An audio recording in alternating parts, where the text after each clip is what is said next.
What's up mga ka-idol? This is Anover TV again. Nagbabalik mga ka-idol sa magandang araw sa inyong lahat. Magandang gabi sa lahat ng nanonood dyan. Kamusta naman kayo dyan mga ka-idol? Syempre kung napadaan lang dito sa aking YouTube channel, kung bago lang kayo dito ay huwag nyo naman kalimutan mag-subscribe and i-click yung notification bell button para ma-update pa kayo sa mga bago pa nating i-upload dito sa ating YouTube channel mga ka-idol. And paki-click na yun bell button para ma-update pa kayo lalo.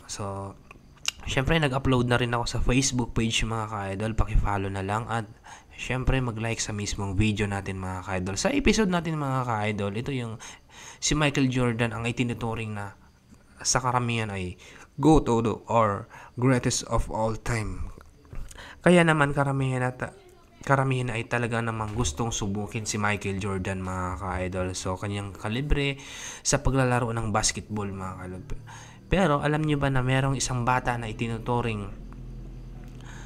sa isa sa pinakamagaling sa high school noon na paglalaro ng basketball mga ka-idol ay nagyabang o hinamon o tinatrash talk kay Michael Jordan mga ka-idol. Sino nga bang player na ito? At sa video na ito ay ating aalamin na para mas lalo pa nating maintindihan. Nanggaling ito sa Dimflex mga ka-idol. Subscribe natin si Dimflex. Bisitahin natin yung kanyang YouTube channel mga ka-idol. Huwag na natin itong papatagal. Humanap na ng ways para sabayan nyo kung panoorin yung video na ito. Let's go. Si Michael Jordan ang itinuturing ng karamihan na GOAT o greatest of all time. Kaya naman marami ang talaga namang gustong subukin ang kanyang kalibre sa basketball. Pero alam nyo ba na mayroong isang bata na itinuturing na isa sa pinakamagaling na high school basketball player noong 2000 ang nagyabang, humamon at nantrash talk kay Michael Jordan? Sino nga ba ang batang ito? Ano nga ba ang nangyari sa laban nila ni Michael Jordan? Well, yan ang pag-uusapan natin sa panibagong episode ng Alamin Natin. Ang batang aking tinutukoy ay walang iba kung hindi si OJ Mayo. Marahil karamihan sa inyo ay natatandaan pa ang player na ito. Way back 2000, si OJ Mayo ay nakilala sa national basketball scene dahil sa kanyang galing sa basketball. Sa katunayan nga mga repa ay kinukumpara itong si OJ Mayo kay LeBron James. Well, bakit nga ba? Si OJ Mayo nga po ay pinangunahan ng kanyang team noong high school at meron nga silang record na 25 wins at 2 lamang natalo.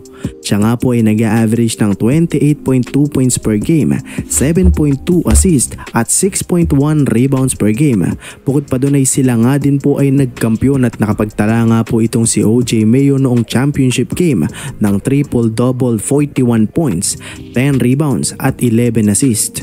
At dahil nga doon ay siya nga po ang itinanghal na West Virginia Player of the Year, EA Sports National High School Boys Basketball Player of the Year at marami pang iba. Dagdag ko na din mga repa na bawat laro ni OJ Mayo, ang stadium ay talaga namang dinadagsa at ayon sa statistic, bawat laro ni Mayo ay umaabot ng 16,000 fans ang nanonood. Well, to put things into perspective, ang average fans nga po na nanonood sa NBA ay 19,000. Nangangahulugan lamang na bukod sa kilala na talaga itong si OJ Mayo sa buong Estados Unidos ay siya nga din ay itinuturing na isang top high school basketball player. Kaya naman summer ng 2005 ay meron nga pong training camp na inorganize si Michael Jordan at inimbitahan niya nga po ang mga pinakamagagaling na batang manlalaro sa buong Estados Unidos at isa na nga dito si OJ Mayo. Ang malapit pa nga dito mga repa ay si OJ Mayo nga lang ang natatanging high school na naimbitahan sa naturang training camp na yon. Lahat ng mga kasama niya nga po ay kolehiyo na. Sa murang edad ni Mayo ay sa palagay niya ay kailangan niyang ipakita sa mga players, media at especially kay Michael Jordan na siya ay isang threat at hindi basta-basta. Nagumpisa ang laro at pinili nga ni Michael Jordan na bantayan itong si OJ Mayo. Dahil dito ay animoy na ulol sa tuwa itong si Mayo dahil sa umpisa pa lang ay gusto niya na din talagang magpakitang gilas sa mga players, media at especially kay Michael Jordan. Well, sa kalagitnaan ng kanilang laro ay 2 beses ngang nakapuntos itong si OJ Mayo sa ilalim ng depensa ni Michael Jordan. Feeling niya ay na-dominate niya na itong si MJ, kaya naman na-boost ang kanyang kumpiyansa at doon na nga din nagumpisang trash talking ni OJ Mayo ang itinuturing ng karamihan na GOAT o greatest of all time na si Michael Jordan. Marami siyang sinabi dito ngunit merong isang partikular na trash talk na talaga namang gumulantang sa mga players at media dahil maski sino nga ay walang makakapagsabi nito kay Michael Jordan, kapwera na lang kay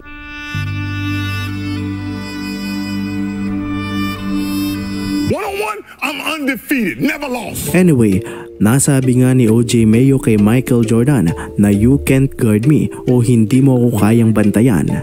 Well, si Michael Jordan ay chill lamang nung panahon na yon.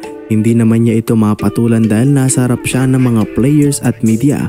Bukod pa doon ay siya din kasi ang organizer ng training camp na yon.